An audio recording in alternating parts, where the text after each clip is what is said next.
Welcome back, Terps and friends. I hope everyone enjoyed their spring break. I know I did. Tonight we have some League of Legends Academy action coming at you. My name is Nathan. And my name is Kevin, and we are definitely excited to kick off Academy Week here at UMD Esports with our League of Legends Academy team. That is absolutely right, Kevin. We've got a lot to cover in our pre-show today, including a quick rundown of how the game works, plus an interview later with our local ADC, Soy Blake. But before we get into the action, let's go over the rules of your typical League of Legends tournament match. If you never played the game before, League is a multiplayer online battle arena, also known as a MOBA. 5 players on each team battle it out on Summoner's Rift. There's monsters in the jungle, minions in the lanes, and turrets to be destroyed. Victory is achieved upon destroying the opposing team's nexus. For this league match today, the Terps will be going against the University of South Florida in the Play vs. College League regular ranked season. Our Terps are currently standing at 4-2 for the season, while USF are sitting at 1-5.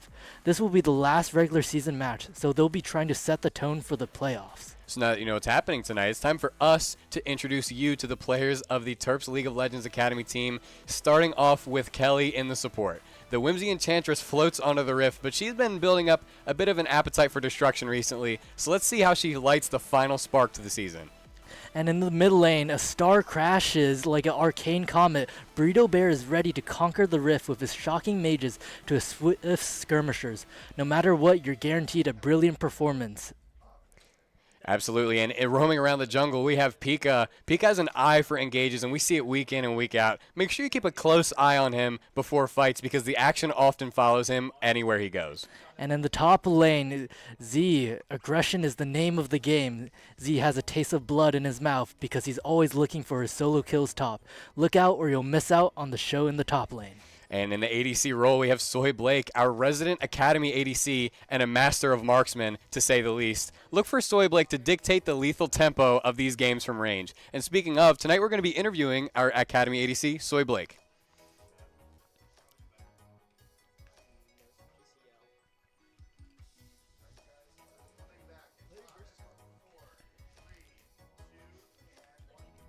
Hey man, how you doing today? How's your spring break? It was pretty good. Yeah? Yeah. You get up to a lot or no?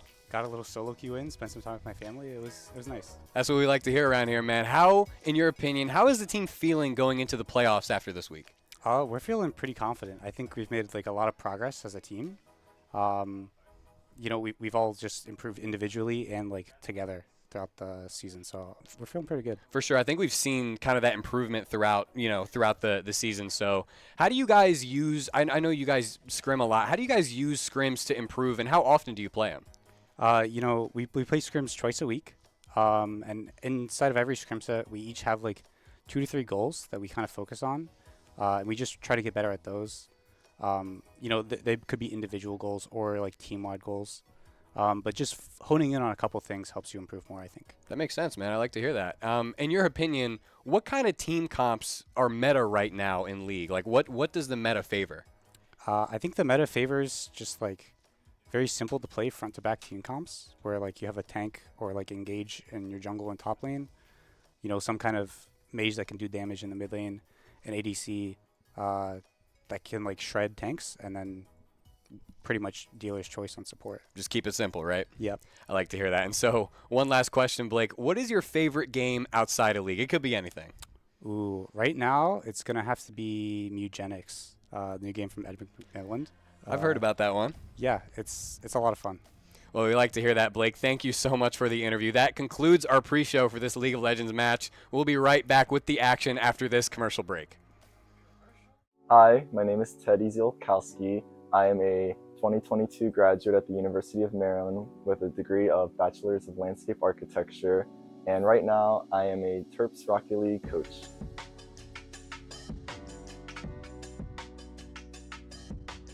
Yeah, I think one of the biggest factors of why they invited me to be the coach for the Rocket League team was that I played a lot, and I was actually like the Rocket League president of the club.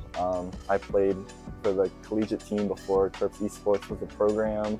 So I was a huge person in this community for Rocket League. So they really wanted someone who was kind of like a cornerstone that built this community to come back and be the coach.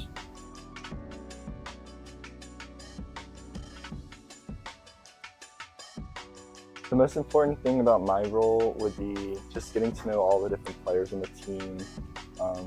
Everyone has different lifestyles, they have different play styles, so you really got to just get to know every single person so that you can help kind of connect them all together so they can play well on and off the pitch.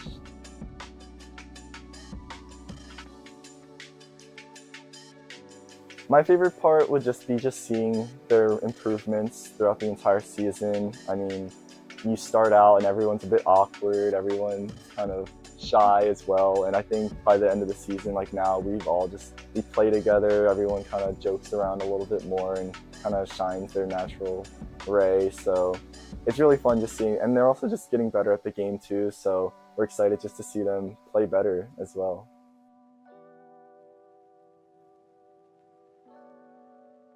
I like the program, I like the direction it's going.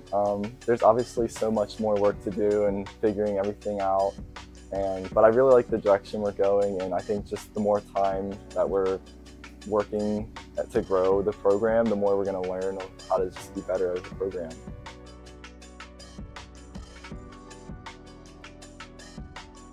I think one of the things that I really want to keep improving upon for like Terps Esports is just building a bigger community for all the games. So the Rocket League community has a really big community over in the club side. So it was really nice to see more people just like bonding together. People are just, instead of just seeing as like practices as being like a forced mandatory thing, people are like reaching out to each other and like they really want to play proactively with each other, and they're becoming friends as well. So it's not even like a team and we're just teammates and that's it, but it's more like we're staying up till like 2, 3 a.m. playing because we're having fun playing, and that's also helping them get better as well. So it like increases their like chemistry together and like just playing together as well, and they can handle losses better when they're a team and they're friends. So that's like a really good part about just building this community.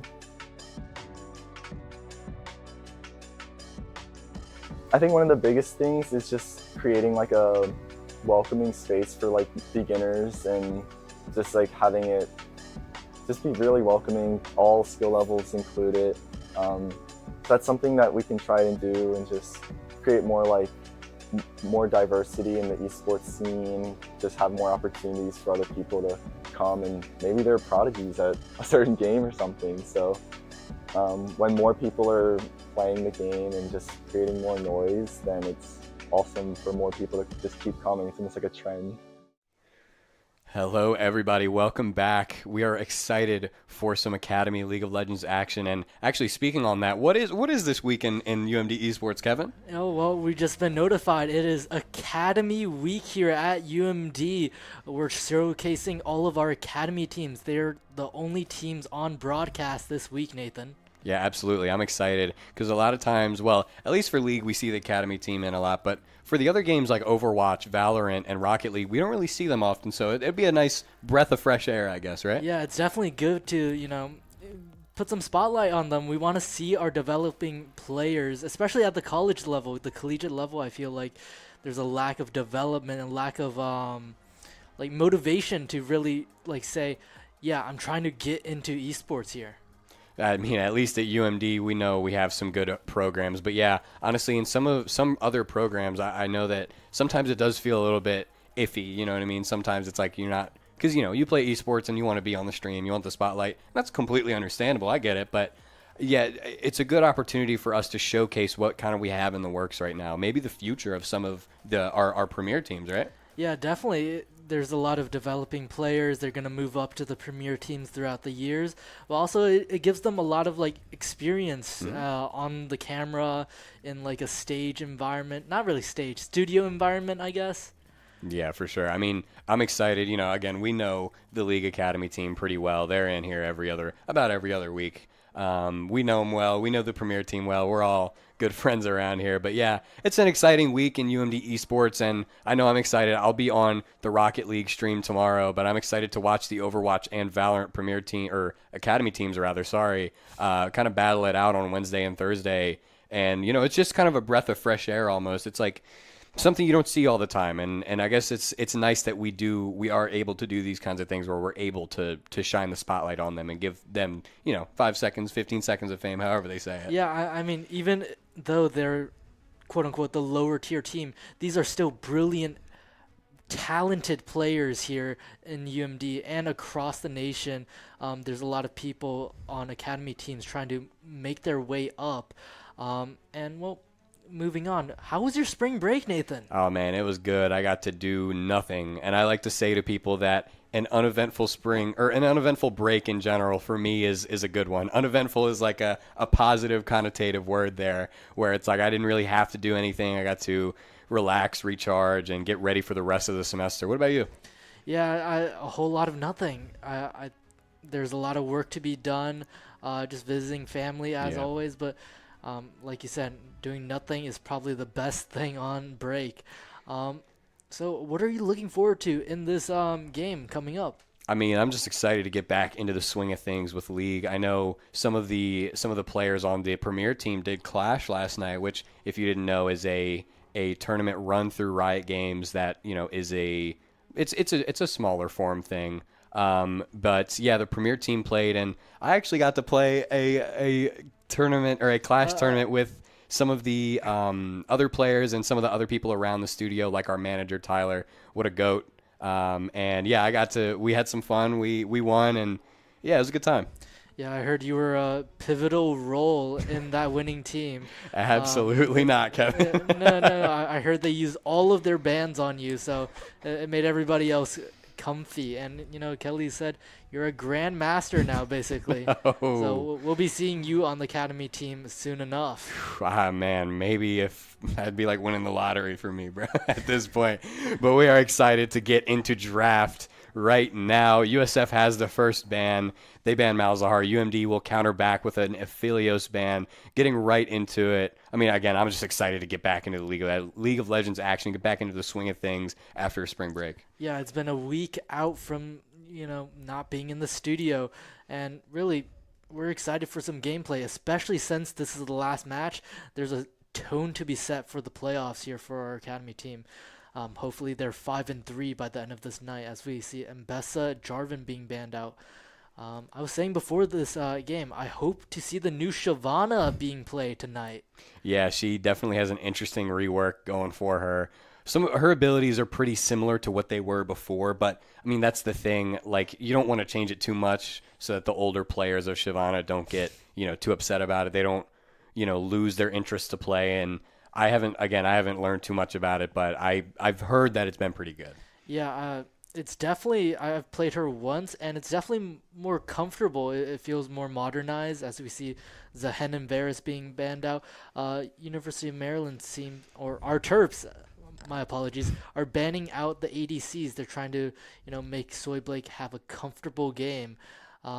Well, Xin Zhao seems to be hovered for USF. Yeah, and I like the ban on Jarvan because, I mean, Soy Blake in there was just telling us about how strong some of these front-to-back team comps are, and Jarvan is like the front-to-back team fighter. He will get right in there with a good engage, get his ultimate Cataclysm out, get everyone in a little bit of a cage, and he is really, really good at kind of dictating the tempo of team fights. So I think I like that ban a lot. Yeah. And USF do decide to stick with the Xin Zhao pick. It's a little funny because they banned Zahin, which is basically Xin Zhao. So they picked normal Xin Zhao over the darkened, corrupted Zahin. As we see Wukong being picked by our Terps. How do you feel about this matchup most likely happening in the jungle? I like Wukong a lot. And understandably, you know, me personally, I'm a little bit low on Xin Zhao as a champion. I think there are better picks for what he does. But, I mean, he's still a good champion, and obviously these guys and girls definitely know better than I do. Don't get me wrong. But that's the thing. I think I will always prefer, like, another brawler over Xin Zhao, like the Wukong. And I like Wukong's ultimate a lot more, too. The Cyclone, just being able to get in and CC everybody and kind of not really give them a choice. You have to take it, right? As we see the Corki pick coming out, definitely for Soy Blake. That is one of his premier picks, and it's interesting to say as well because it is a fearless draft, so he won't be able to pick Corki for any of the rest of the games. Yeah, like you said, this Wukong, I have a preference to it too because I feel like there's a lot more utility and team fightness that you can bring, but Xin Zhao is just such a strong, like surprisingly bulky character, especially with his ultimate ability. And he's this do-it-all character. He can gank, he can do damage, he can just sustain as part of your front line. And like Soyplay said, front to back is the name of the game, it seems, as Jinx is picked. It's going to be a range disadvantage for Corki in the bot lane. So we'll see how our Terps try and navigate that as Nami is picked for USF. Yeah, I like the Jinx Nami pick. They're looking to do damage, but maybe not too much early. But yeah, I mean, the lane might look a little bit rough for either. I could see this lane in bot lane. We're seeing Corki and Jinx already. I could see that going either way, at least in terms of the laning phase, because I think both of those champions kind of have their own niche, like ins and outs and goods and positives and negatives rather. And I think that might be an interesting matchup in the bot lane. Especially we see the Nautilus coming out. A unique pick for Kelly. We don't really see her too much on these big bulky supports, right? Yeah, it's not her usual enchantresses that we advertise her as, but Nautilus, extremely strong character. I feel like he's never out of the meta. You need a tanky support. You need a hook engages. Crowd control, Nautilus can provide it all besides damage, but even some of that he can provide. Hey, Nautilus will definitely take you by surprise if you're not expecting the damage out of him, though, especially with the Ignite coming out, with his W autos coming out. But yeah, I like the Nautilus pick, and right now it's looking like a really, really kind of dive death ball comp for UMD with Wukong, Corki, Nautilus. I mean, Wukong and Corki want to be in the middle of all five. Literally, they want to be in the dead center, and Corki will get to stay back. So we'll kind of see how that plays out with the rest of the comp. But right now, I'm liking the way that UMD's team fighting looks, as we see the Rise ban and the Vayne ban coming out. Yeah, and I mean, just an interesting look already, at least for UMD's side. Yeah, I think right now UMD are trying to, make Burrito Bear have a comfortable pick. But banning out Garen, Mel being banned out by USF, I feel like they should probably, on the side of the Terps, they should probably pick Z first. I feel like he's okay weak side. He's okay playing into anything. He's a very flexible, very strong player, and I feel like Burrito Bear, you gotta give him space. You have to make him comfortable because he will be everywhere on the map. He will be affecting top side, bot side. That's just how mid lane is. Yeah, and we see him on the Ahri. I like that pick a lot. You were saying making plays everywhere. Ahri has a lot of movement speed, a lot of mobility to get around the map, to move around team fights as well. So I like that pick a lot. But, I mean, yeah, I think, wow, the Victor is being hovered right now, as that is interesting. As I'm not sure if you saw, there was a Victor ban hover earlier, but I mean, they didn't go through with it. Maybe this was the idea. Maybe they're like, oh, I mean, we could probably pick it, because I think Victor is a very, very strong champion at this level of play. Yeah, definitely past level 6, one item up, just one lost chapter. He never runs out of mana, basically. And he does so much damage with his E. And definitely part of this front to back composition. He provides a little bit of zoning with his ultimate, with his W, and a lot of damage. That's what USF seems to be seeking. It's going to be a lot of push and pull from both sides. Yeah, I think right now they're probably, I was going to say, I think USF would be in their best interest to lock the Ornn, because they do have the Xin Zhao, but other than him, if they kind of can get past him, if the UMD champions can get past him, they didn't really have a front line before the Ornn lock. They were thinking about the Urgot, they were thinking about the Renekton, but I think Ornn is a pretty solid lock for USF's team comp, and we'll get to see now with Z with the counter pick what he picks into Ornn, because Ornn is pretty strong right now. There it is. That's what I like to see. I was going to say, characters like Ornn and Cassante, they have little to no counters besides Vayne, one of the bans, or Gwen, because they do true damage. And, these tanks, they're basically, once you pick them, you just stay even or win lane. But Gwen is definitely a hard counter into this Ornn, and definitely look out in the top lane for some solo kills. Yeah, for sure. I'm excited. I know you're excited, Kevin. I'm very, very hyped up to get back into the swing of things after spring break. I mean, yeah, if you want to, we have a moment now. What do you think about the draft? Personally, I feel like, unfortunately, I think I prefer USF's draft. It seems a lot more stable and there's a lot less room for error because they're playing this bulkier, slower play style. However, the Terps have the upper hand for engaging. They have the charm from Ari. They have the hook from Nautilus. They have Cyclone for Wukong. They need to be able to be the ones to find the angle onto USF. Yeah, for sure. I don't know. I think I might be inclined to agree with you, but I think that might be my bias coming through because I think Ornn is always a pretty solid pick as we see the players. They're having fun. They're ready for this game. It smiles all across the board. But yeah, I think I might be agreeing with you. But I mean, I think the problem is that the UMD comp is a little all over the place. I think the first couple picks were really in line with each other, but I think the Ari might throw the balance off a little bit. You know what I mean? Yeah, I think this Ari is, like I was saying in the pre-show, Burrito Bear has his mages, his shocking mages, and his swift skirmishers. Ari's the combination of both things. A mage skirmisher really just has to be everywhere on the map, does a lot of damage, quick burst damage. But I don't know, if this game drags out, this Ornn Jinx combo just scales so hard into the late game. They're just built for this long, brutal fight that drags out into the 40, 50-minute marks. Yeah, I don't know. I mean, we know that the UMD players are always as talented as ever. We always believe in them.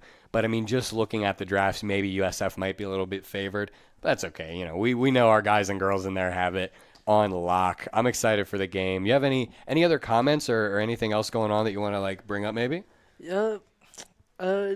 Nothing in particular, but we should go over the individual matchups. I mean, looking in the top lane, I think we know who we have favored. Obviously, in each of these matchups, we should favor our Terps, but Z definitely has this upper hand, Gwen versus Ornn. That true damage I was talking about, definitely a killer, part of Gwen's kit. Yeah, Tank Shred is the name of the game in the top lane for Z on the Gwen.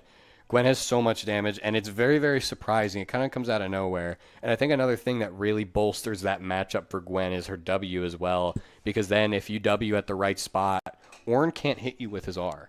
What's he going to do? You know what I mean? He can't, and he doesn't want to get close enough to hit you with it, right? Because then, he's taking the damage anyway that he wants to avoid. So I think that matchup looks really good for Z, and I hope that he'll be able to amass some kind of lead in the top lane, even if it isn't a kill. We know he goes for his solo kills all the time, but even if it isn't a kill, you can get a lead in other ways by XP, by CS, killing the minions, you get all the gold and experience and such. So I think I really do have a strong belief in Z to get some kind of lead coming out of laning phase. Yeah, that Gwen 4-hit passive is just... I think Gwen is one of those champions where, down the line, you 5 years, 10 years, when League of Legends is, even more famous than ever, even more popular. Gwen is one of those characters that you don't need to touch because she's just so future-proof. I think her kit is so unique and so strong that she's always going to be meta unless all of her numbers are just toned down. Yeah. But looking into the jungle, who do you have? Pika versus the Xin Zhao. I think that Pika might have to be a little bit careful in the early game because Xin Zhao is the skirmisher. He's the level 2 skirmisher, the level 2 ganker in the game. He is so strong at those early levels in those fights in the river. He's really almost untouchable. There may be only a few champions that can really hold a candle to him. But yeah, I think Pika might have to be a little bit careful because Wukong doesn't get too strong early game. His real value, Wukong, is his team fight ability, right? You get in, you use your clone, and you shred someone's armor with Q, and you R. And everyone goes up in the air, right? So I think, yeah, he might have to be a little bit careful. Obviously, if we're just talking in the 1v1, I think Wukong does lose it, at least in the 1v1s. But I think, obviously, League is a pretty complex game. They'll be able to play around it for sure. But, yeah, I mean, I don't know. But I think overall, and, I'd like to hear your opinion on this. I think overall, Wukong does do better totally in a game than Xin Zhao. Yeah, I think Xin Zhao has a bell curve kind of to how well he performs, especially in the mid game.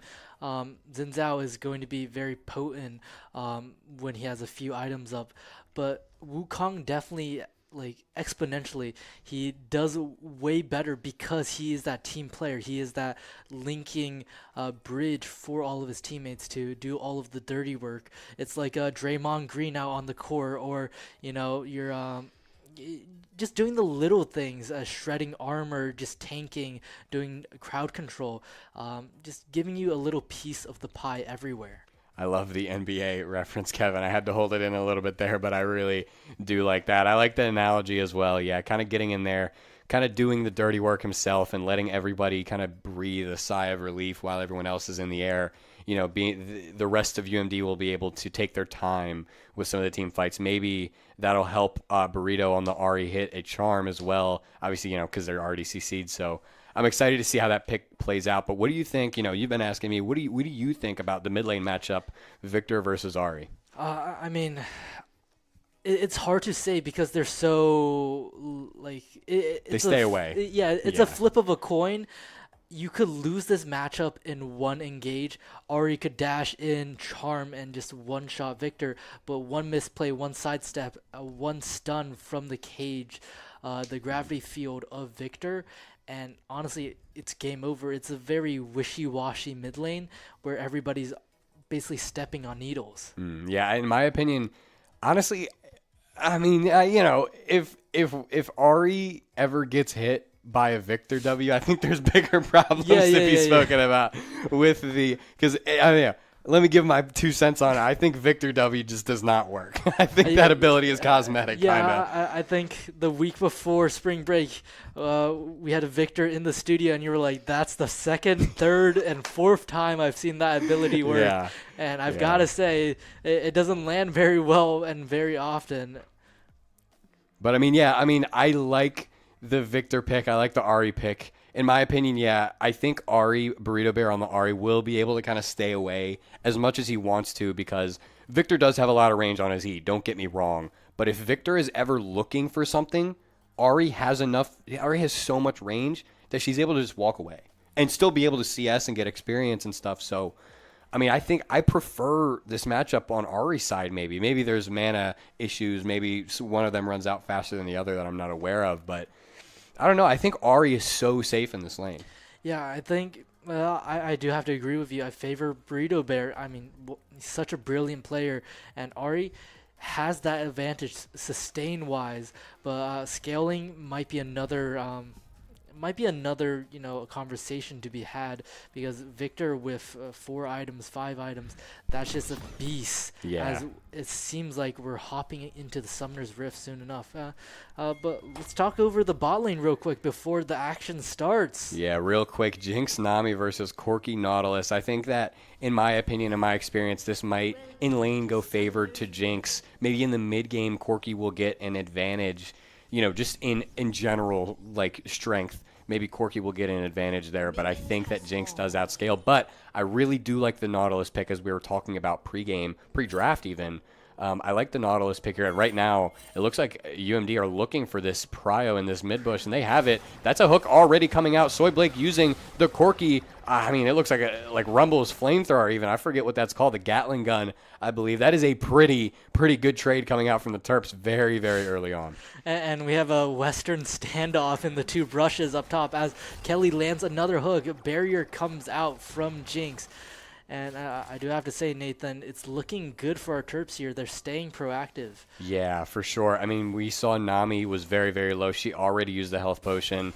Soy Blake and Kelly also already used their health potion. So, but they're still up a little bit in health. But yeah, you're kind of seeing the issue right now with the lane for the Terps side is that, Jinx, Nami have so much poke. And if they're able to stay behind the wave as they are right now, Kelly really can't engage with the Nautilus hook, right? Yeah, it's just a range disadvantage.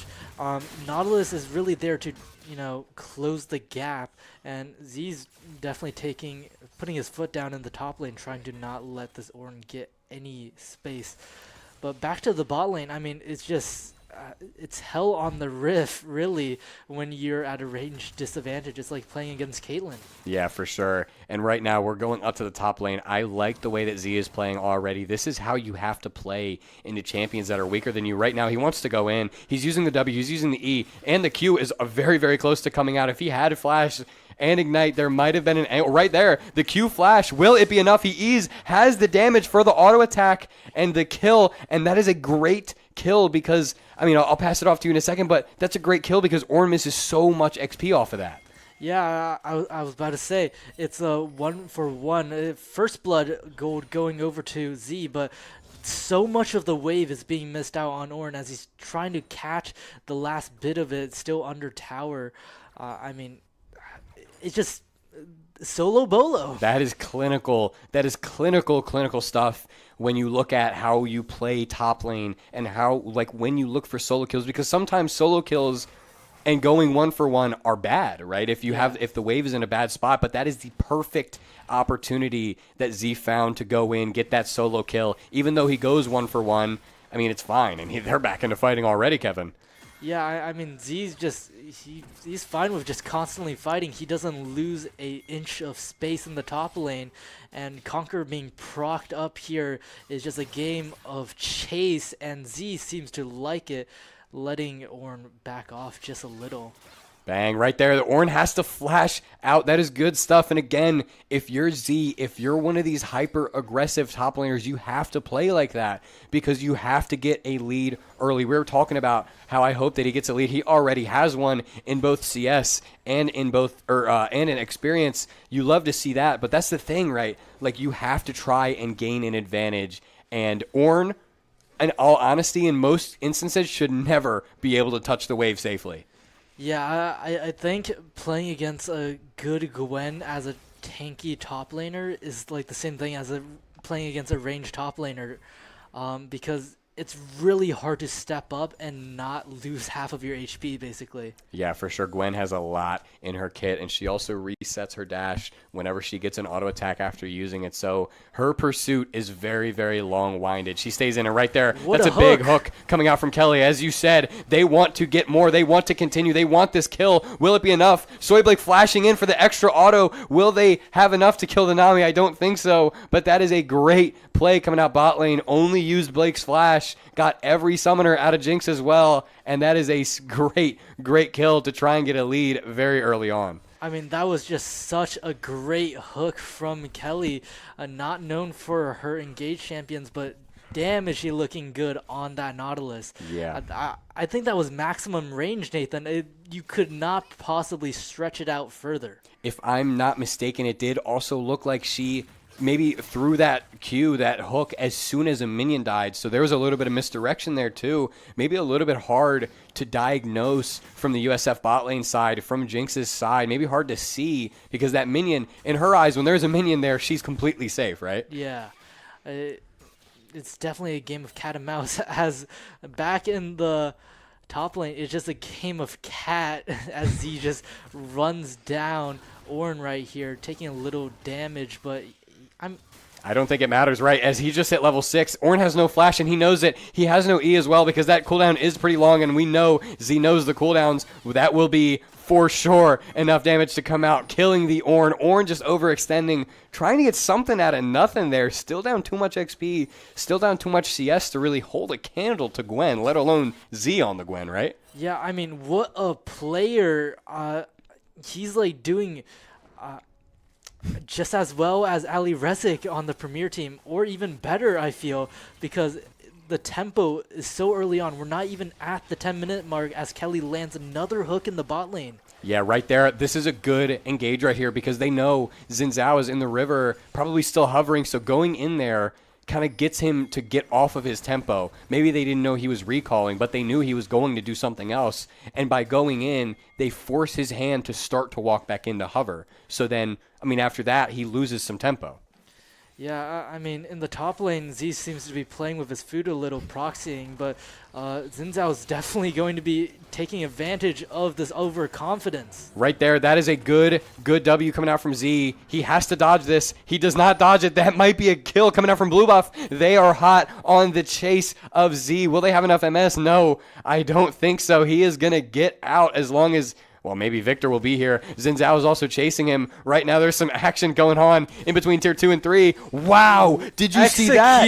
The Victor on USF Green's side, the Victor flashed to try and get the kill before the execute. but he missed his E, and that is a clean execute coming out from Z. Wow. Yeah, I mean, another hook by Kelly. Root onto Jinx, and what a kill right under tower. They are playing great right now. As much as we were saying maybe it might be a little bit rough early game, they certainly disagreed with us, Kevin, as Soy Blake is already 2-0. He's already up 15 CS and counting, and it is a really, really strong early game coming out from UMD. Yeah, I mean, just plays everywhere on the map. Z just, fooling around with the jungle mid laner and top laner of USF. And in the bot lane, it's just good old consistent Soy Blake.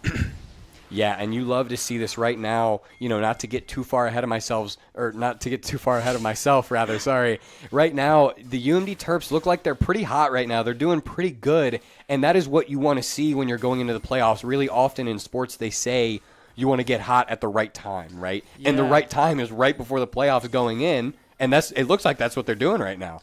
Yeah, it's definitely a game of momentum in sports, esports, anything you do in life. Timing is key as 4 members of UMD converge onto Victor, charmed, and it's a kill to Kelly. She has a taste for destruction for sure, appetite. As we were saying in the pre-show, right there, I mean, it's really unfortunate for Victor. He gets 4-man. What can you do? The support's there. The mid, jungle, top laner are there. Just caught out. But, I mean, that's what you want to see if you're Maryland. That's what you want to see, those kills coming out right there, because 1, it's great teamwork, but 2, they're still amassing this lead in a game where the scaling of the enemy team might be a little bit scary. And so being able to be this ahead early, they get the grubs, they get the first Drake. This looks very, very good early on. Yeah, I mean, if there's an angle to snowball, this is possibly the best angle you could find. You definitely don't want this USF team to scale as some actions happening in the bot lane. Burrito Bear lands a charm onto Xin Zhao. But will it be enough right now? There comes the tidal wave coming out from Nami. Look at the Jinx damage coming through. Even though she's behind, she still has the damage, and so does the Xin Zhao. Jinx is excited, ladies and gentlemen, but she will not have enough movement speed to catch up to Burrito Bear on the Ahri, but that is if you're rooting for USF, that is what you like to see, as that was a pretty clean 2-for-0. Yeah, I think that was just an unfortunate overstep by our Terps, but honestly, I'm fine with that, Nathan. It's a kill over to Xin Zhao and a kill over to Nami, both shutdowns, but no kill to Jinx. That's who you want to be watching out for on USF. Yeah, for sure. I'm definitely agreeing with you. I didn't even notice that. Yeah, the kills went to Xin Zhao, and obviously, Xin Zhao's pretty strong duelist, but going to Xin Zhao and Nami there instead of Jinx, or maybe if Victor roamed down, going to him, that is like literally optimal, right? That is exactly what you want to do, and especially as you said with the shutdowns, they get to get rid of those shutdowns for basically free now. And Z popping his needlework, he's just keeping it active in the top lane. He doesn't really care right now. Yeah, right there. Look at the damage coming through. He gets the last Q, but he will not be in range for one more. As the Call of the Forge God came out, the needlework came out. It was not enough for Z, but you can tell, wow, that is a kill off screen. We didn't even get to see it. It happened so quick. That is a great kill coming out in the mid lane, and Z, as you were saying before, looks like he wants to play with his food just a little bit more.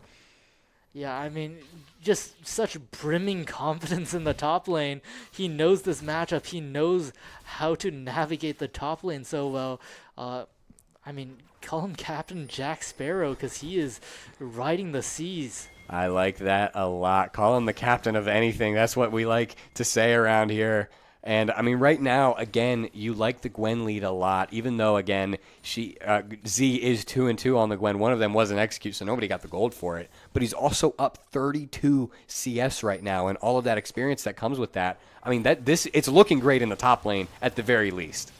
Yeah, a small misstep by Kelly hooking onto the minion, but she manages to live with her life. But, Xin Zhao's covering. Soy Blake can't really, chase as much as he likes maybe.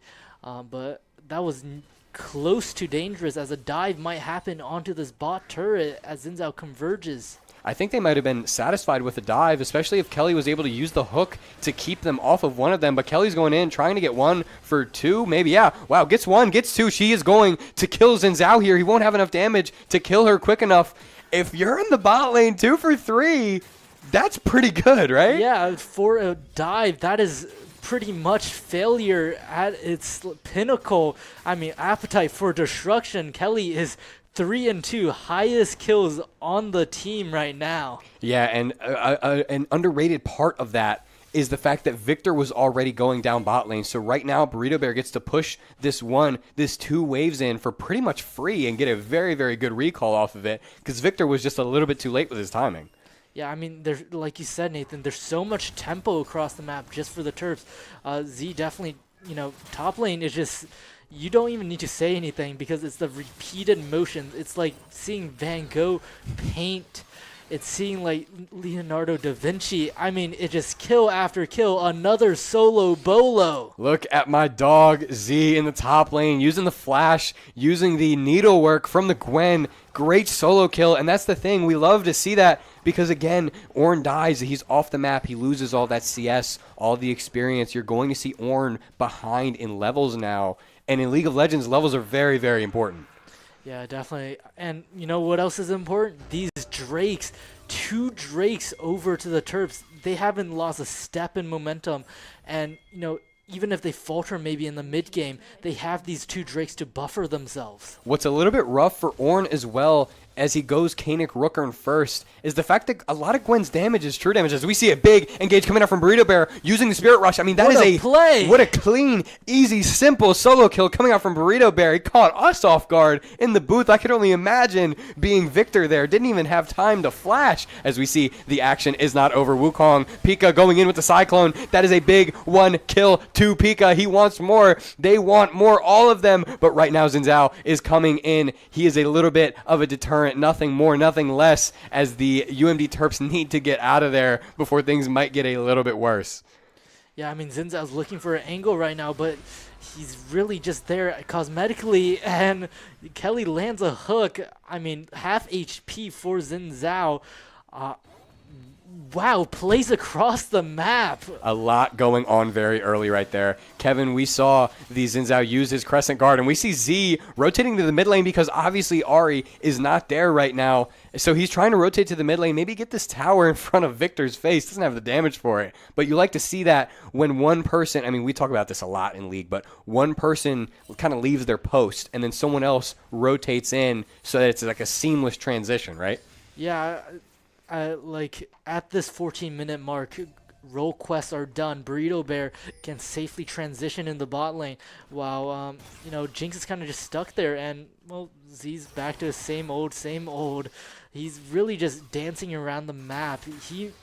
Gwen might be a doll, but she's sewing up everybody else on the rift. Pretty much. A lot of antics going on in the top lane, but a lot of good antics in the side of the Terps. If you're rooting for UMD like we are in the booth here, I mean, you're very, very excited about this game, but you still have to be wary because, again, the Ornn, the Victor, the Jinx scale so hard. So you can probably bet that they're going to be looking to try and keep this pressure on until they're able to end. Kelly misses the hook onto the wall. She's stunned up. Teleport is coming in by Burrito Bear. I mean, Kelly's half HP, but really nothing USF can do in this mid lane as, Pika's looking for an engage onto Ornn, and it might just be a Rift Herald start. Yeah, I was going to say that Burrito Bear's teleport was a bit of a deterrent more than anything else, just to keep everybody safe, especially with Kelly being unable to hit the wall to get out. So I like the teleport there, but yeah, you already have so many bodies up in the top side. You have to go and get this Rift. You can't have it just be like a huge waste of time, right? And right there, that is exactly what we see as they get the Rift Herald without much, if any, opposition at all. Yeah, and Z's just in the bot lane. He's low HP to Victor. Needlework comes out, and they're both 1 HP. Z might want to push the pressure here, but really, I was about to say, Burrito Bear leaving his post in the bot lane basically lets Victor farm for free. Yeah, right. I mean, that's what we were saying. Just like there wasn't anybody able to transition into that post like we were saying because everybody was mid lane, obviously. So Z having to go down there to cover was a little bit late. And honestly, I think he might have underestimated Victor's damage because I would have underestimated it as well. Don't get me wrong. He did a lot right there. It's a crazy amount of damage for somebody that's 0-3 right now. And, I I mean, just looking across the board, 0-4 for Jinx. The gold on USF, they're 4K gold behind, and the gold that they do have is definitely not where it should be on their carries. Yeah, for sure. And something that's a little bit underrated is Victor right now has no takedowns at all, no kills, no assists. And that's the way that Victor scales up, is by getting kills and assists to evolve, as they say, as they used to say at least. But right now, we see a big skirmish coming out bot lane. That is a big flash coming out from Victor, but they're not done with the battle. Right now, the Cyclone is coming out. The Crescent Guard is coming out. Wukong goes down. It looks like UMD are on the back foot right here as Kelly goes down to the Victor W. Maybe the fourth time I've seen that ability work. And, I mean, they get the tower, but no kills in return. And it's, I mean, if you're USF, you're really, really excited with that one. Yeah, I mean, I thought Victor was about to be another tragic victim. As Burrito Bear has said, he's making headlines, worry not. But it was a failed dive on the bot turret, even though Rift Herald was right there. But, I mean, just a small blemish on the Terps record right now. I mean, right there, that's a bit of an interesting teleport, to say the least, coming out from Ornn, but I guess it makes sense to be there for the Dragon. But, I mean, I think he might have had the time to walk there with everybody dead. But, I mean, yeah, I mean, it's really, really rough if you're Maryland to look for this Dragon right now. But if I'm Maryland, I might be fine with them taking. I mean, obviously, you know, they're strong right now, and the team fight is starting. The Call of the Forge God comes out. Everything is coming out. Will Z have enough damage to kill? No, he will not. Xin Zhao gets out completely, but the fight is not over. Burrito Bear is in there trying to kill the Xin Zhao, but look at the Xin Zhao passive doing work, and across the board, not looking optimal. I mean, they go 1 for 1, but they lose the Dragon, and if you're USF, you need that Dragon, right? Yeah, I think that fight was a little sloppy. Maybe the positions weren't exactly set how the Terps want. It was a nice charm from Burrito Bear, but he was trying to catch out Xin Zhao and unfortunately got caught. And Xin Zhao, the strongest player on USF, 5-1 right now.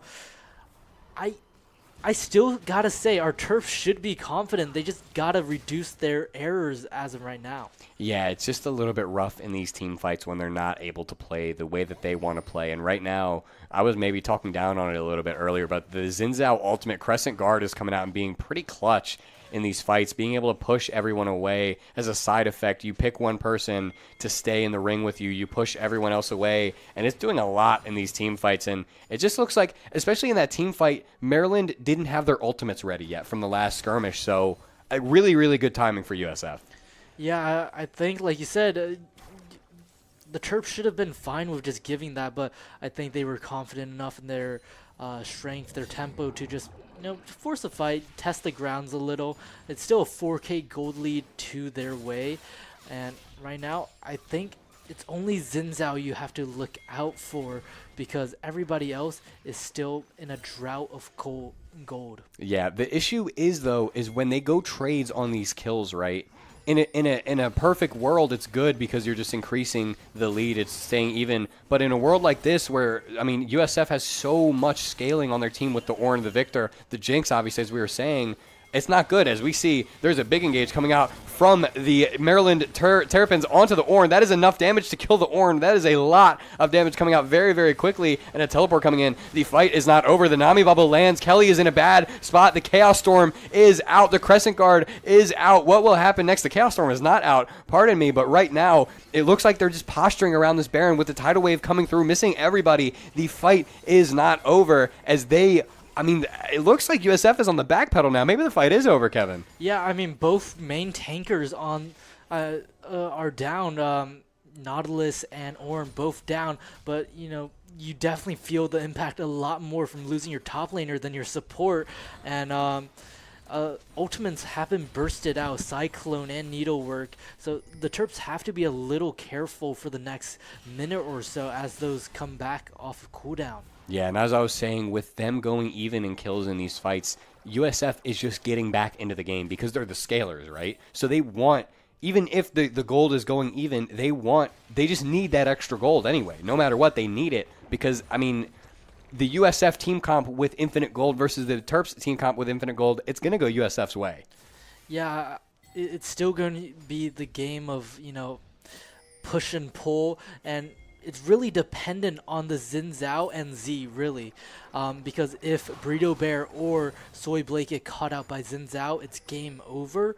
But if Z is able to, zone, be able to be the skirmisher that does so much damage, then it's going to go to the way of the Terps. And in these fights right now, it's easier said than done for sure, but they kind of need to ignore Ornn a little bit because, a lot of the damage on the Terp side is AP with the Gwen, with the Ahri. So, they kind of just need to ignore him as well as they're able to, obviously. He's a big guy. They just need to ignore him and try and get to that back line with the Victor, with the Jinx, because I think if they're out of the fight, it's kind of a wipe as we start Baron very, very vindictively right now. Yeah, I was going to say, this is a great time to start Baron right before Drake because USF are definitely going to try and set up for the soul point, but if the Terps have enough damage, they don't have, Gwen right now as Z teleports in. Ultimate's coming out left and right. And Jinx just overextends a little bit too much. She gets hit with the Nautilus hook, and right now it's looking like a wipe. The fight is not over, though, as Victor is poking, prodding from the back line. There goes Nami. Nami is down. Victor is flashing in with the Chaos Storm. I was saying, what a hook coming out from Kelly. Pardon me, but oh my goodness, what did we just see? That was maximum range, Kevin. She's been going crazy on those all game with another hook to settle it. And right now, they get the Baron, they get the Ace. That might be enough. I don't know if they'll have the damage, but they're going to get a lot of progress in this mid lane no matter what. Yeah, at least the inhibitor as, Pika marches his way to Inferno Drake, setting them up for Soul Point. What a play coming out from everybody. And, comedically, I was looking at that team fight. It's exactly as you predicted, Nathan. Ornn was there as a spectator. Everybody was ignoring Ornn. Kelly threaded the needle to hook Victor right past the Ornn's ear. If I was playing for USF, I'd be very, very upset with the positioning of the Jinx there because I get it. You're looking for the poke. You're looking for the vision on the Baron, but Jinx should never be the frontliner there. And Kelly saw that. Nautilus saw that and instantly jumped on that opportunity and basically just went up 8,000 gold for it. Yeah, this is the position you want to be. I want to see lanes push. I want to see mid push first and foremost.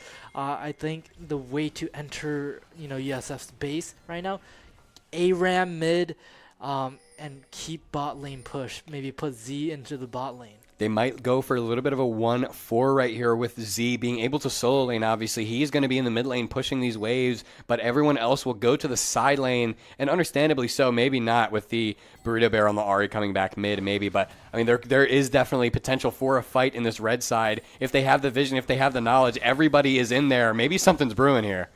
Yeah, all members of the Terps. Charm land onto Nami. It's a one-shot kill going over to Pika. Look at my dog Burrito going in there with the Spirit Rush, with the Charm, and he goes in, gets one, another without any problem, gets hit away by the Crescent Guard, but Xin Zhao has to flash away. That is a great rocket coming out from Jinx. That kind of turns things a little bit. Chaos Storm coming out, Cold the Forge God coming out. It looks like UMD are on the back foot right here, looking to get this tower. First and foremost, Kelly with a good hook to get out, but the fight is not over as the USF green side, are still poking and prodding, and look at the damage coming out from Z with his ultimate, the needlework. Oh my goodness, Kevin. It is not over still, as Pika has so much damage, so much range. They might look to end here with the weakened numbers for USF. Yeah, gold is where it needs to be. The Terps are just rampaging and rummaging through USF's base.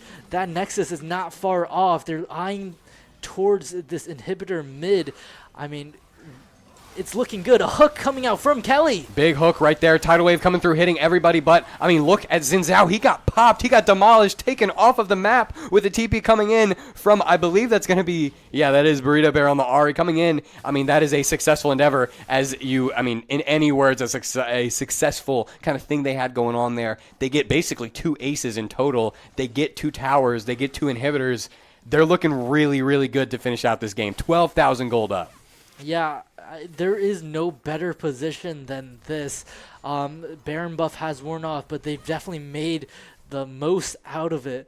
And, if you just ignore kills, this is aiming to be a perfect game from the Terps. No turrets down, almost all objectives besides one Inferno Drake to their side. It's just, it's fantastic. You couldn't ask for more. We call that in the business a red or a Baron power play, as we've heard it a little bit in the LCK and LCS and such. Good power play with the Baron. I mean, they just made literally, as you were saying, they made the most of it. They had so much going for them. And again, 2 towers, 2 inhibitors, 3 towers, sorry. 2 inhibitors and so many kills. They're looking really, really good to go right now. But again, you don't want to chance it. You want to try and get it, safely, of course. You want to try and get this over with as quickly as possible. Yeah, and it seems like Ornn might be another victim of circumstances, as 4 members of the Terps are in the top lane. They're eyeing this last turret in the top lane as Z.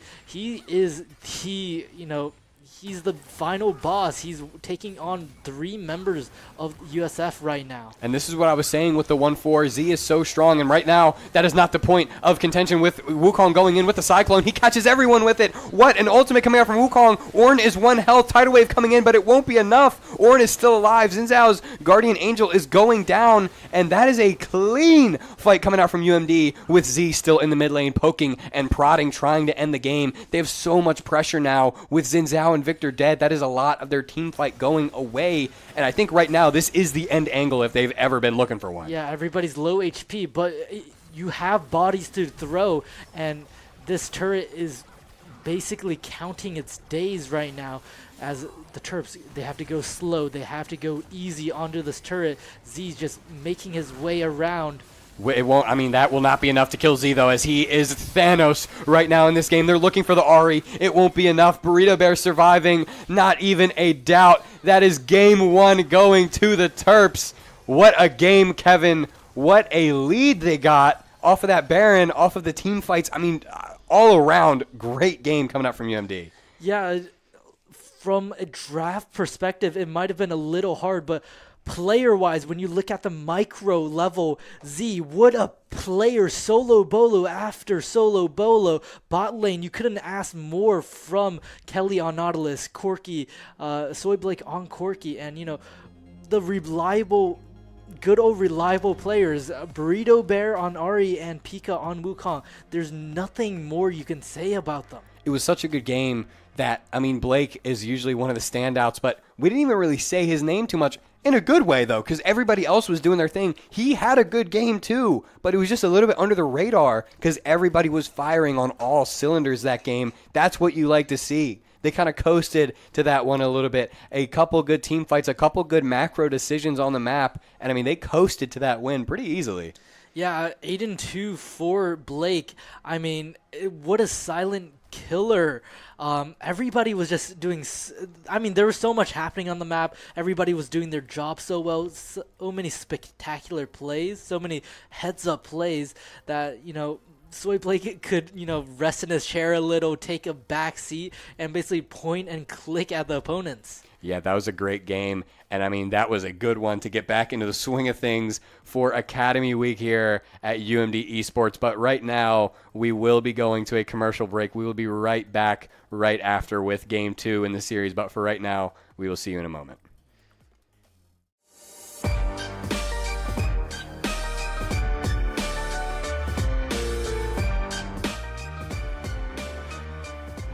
My name is Subin Kim, my in-game name is Carrots, and I'm the controller of this team. My name is Hannah, my IGN is Tuxedo Sam, and I play Sentinel for the team. My name is Sima, my in-game name is Care Bear, and I'm a flex. My name is Megan, my IGN is Giraffe, and I'm an initiator. My name is Sophia, my IGN is Soap, and I'm an initiator. Hi everyone, I'm Ayush, my in-game name is Dulcexa, and I'm the coach. For me, I think it was just really interesting to see our names on social media and on a website. I'm just like, whoa, my name is on a website but so I think that was the number one thing that kind of just it brought the realization of what kind of team I'm in, what kind of position I'm in. Meeting them. It's hard to make a woman and non-binary friends in Valorant, so It's just really nice that we have like a team specifically for that. The studio. Yeah. Oh, the studio. The Oh, studio. I didn't even know that existed. I didn't know that existed until like, remember like when we first talked about the studio, I was like, what's that? When I first went to the room, I was like, oh, there's cameras and lighting. I'm just like, that's Nice computer. nice The computers. monitors So are true. crazy. Winning. Yeah. Oh, so true. Yeah. Totally true. Winning. Getting into that. Yeah, that, Yeah, I feel that like was pretty That's cool. plastic. hey.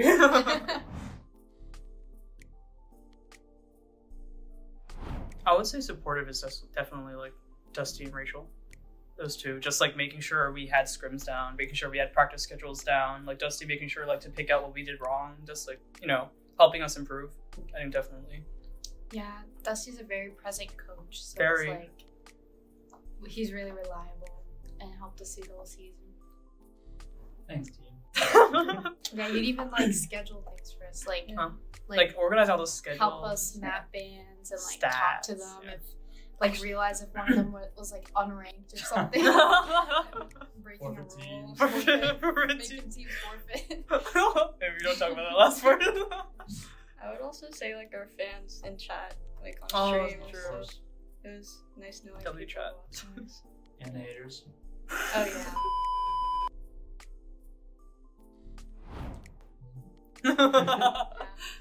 Improve in the higher division. Yeah, it is definitely more challenging because we're in a higher division now. But I think we could, like, with our coordination, I definitely think we could.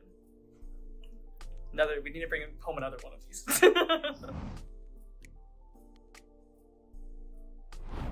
It feels great. You Yeah. guys know this is the first title that Terps Esports has won. Wait, seriously? And by really? women. Oh, seriously? Oh, First time. cool. I like playing Valorant. Have an excuse to play games. That's true. That's good. For me, I joined because, well, like I've always wanted to be on a women's team, especially like since I got to UMD, and me and Dusty had always like tried to make teams work every semester, and this was the first time it actually did work and stuck, and the people who tried out like were committed. So I guess I've always just wanted to be on a women's team to like connect more to that community. To make friends. So I had that gap, without a team for a while, and then I saw the form, and I was like, I really want to try this. This sounds fun. And then, yeah, I play Valorant too much.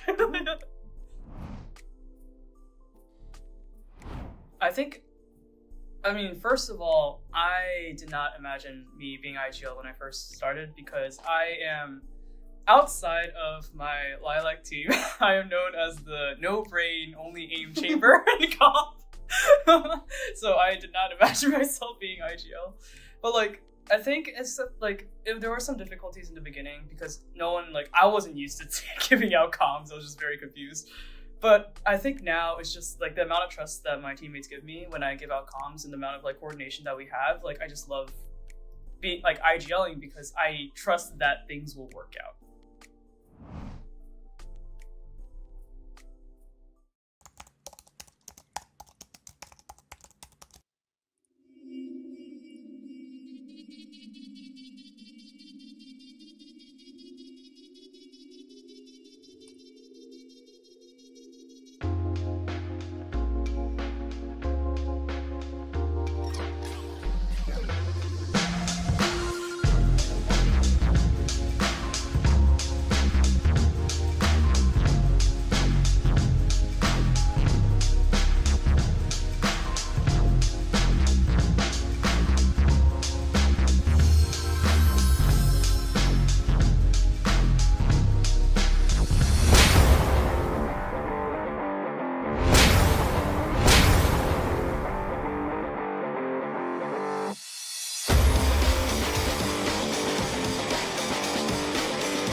Welcome back, everybody.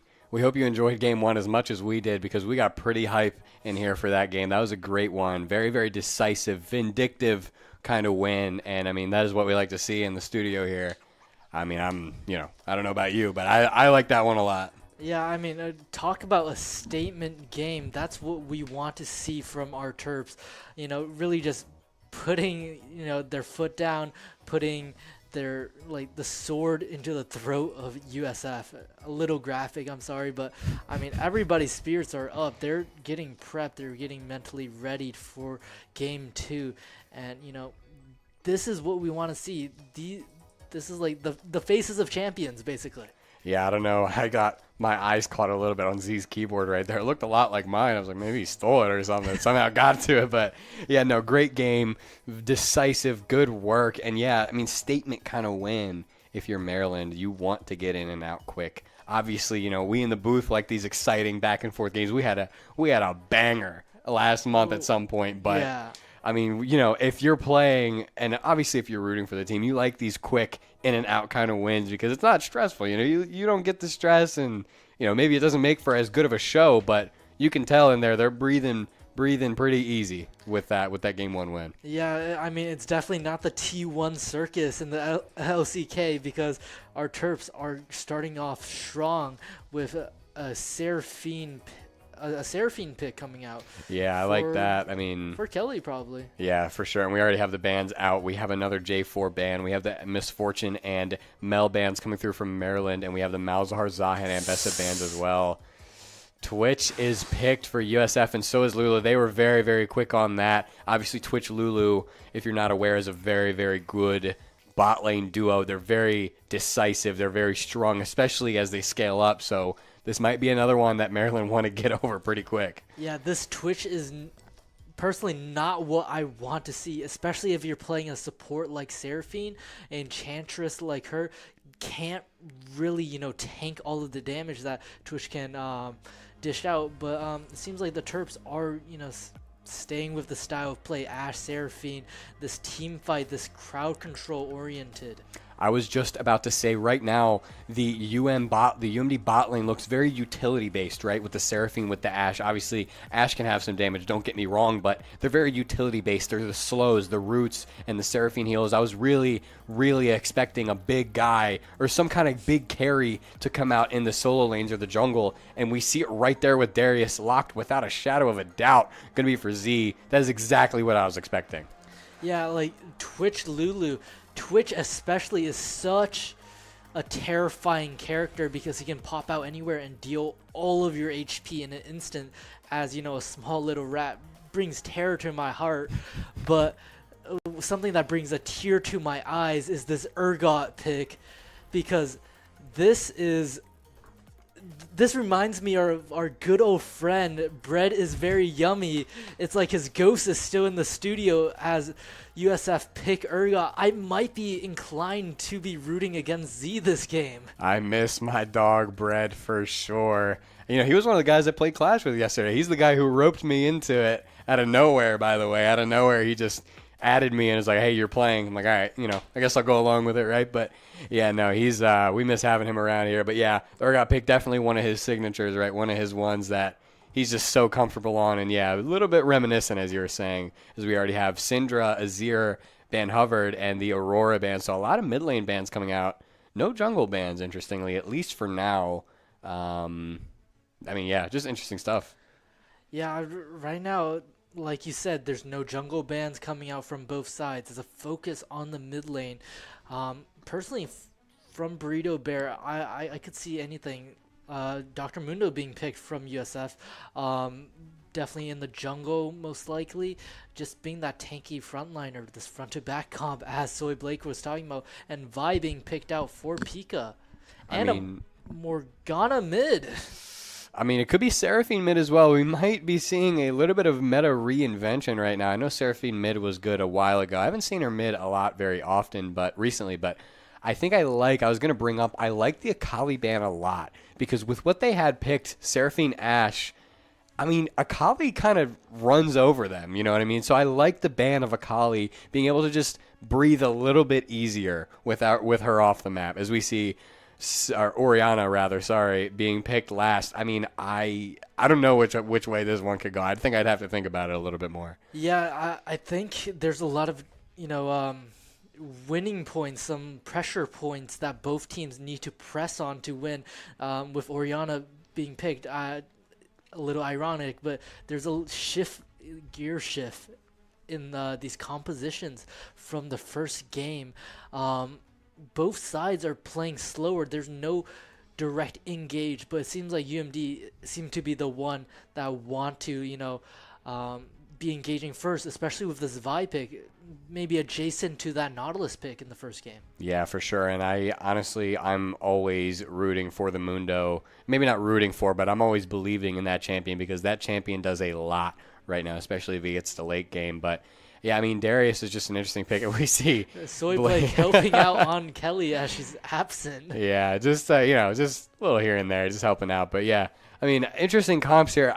Really, nothing like I think we've seen before casting together. This is a very, very unique kind of game. At least the Darius and Vi are really kind of throwing me for a loop right here.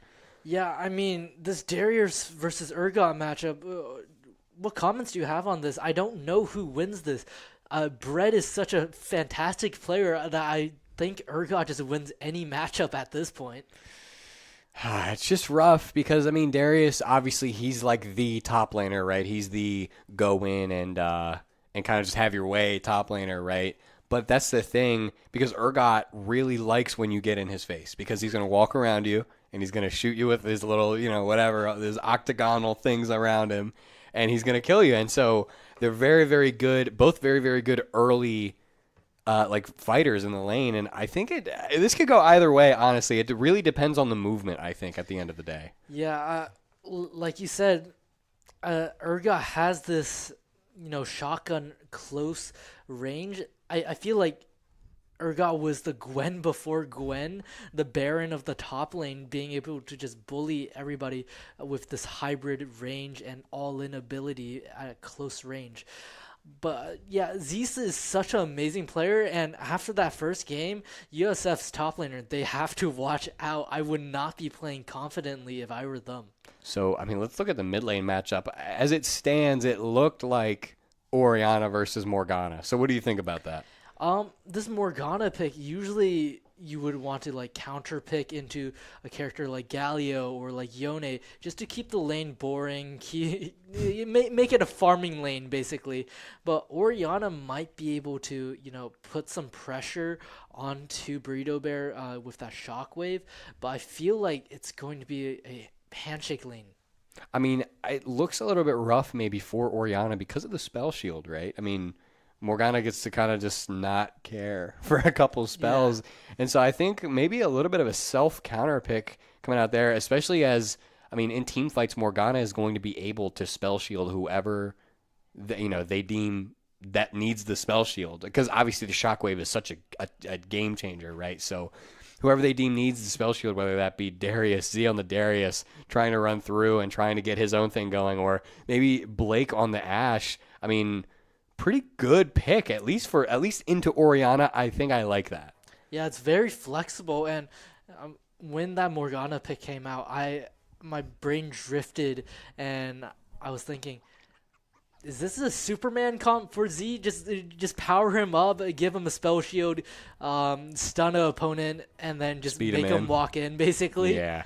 That's the Olaf special, as I've seen a lot of games of my own. Whenever I do play Clash with some of my buddies from back home, whenever there's the angle for it, we like to play Olaf and Friends or Nasus and Friends, where it's Olaf or Nasus and the rest of the team are just supports. And it works a little bit more than it probably should, right? Just so many champions to enable. And I think that's kind of what we're seeing right here maybe with the Darius, Z on the Darius. I mean, we know he's a dog, right? We know he's the man. He's the guy in there. He'll get his kills. He'll get his licks in the lane and throughout the game. So maybe we are trying to engage or enable him a little bit. Yeah, and well, let's go back up into the jungle. Pika on this Vi versus Dr. Mundo. What's your feelings on this? You said you prefer Mundo. You love when he goes as he pleases, but I mean, Pika is pretty potent on these dive engage junglers. That's the thing, especially on the Vi. is the thing with the Vi is that she's going to be able to use her ultimate on Twitch. Every fight, it's ulting Twitch, no matter what. And it's maybe Orianna as well, don't get me wrong. But that's the thing. You ult Twitch, you ult Orianna, and then you kind of just have to fight your way back out into your own team, right? Because you're kind of in the middle of everybody. Vi isn't the most tanky character in the world. But as the jungle matchup pertains, I think it's probably bad for Vi, right? Because, I mean, she doesn't really get to use her Q on Mundo. She gets the damage, obviously, but the CC is what matters, and Mundo does not get CC'd, right?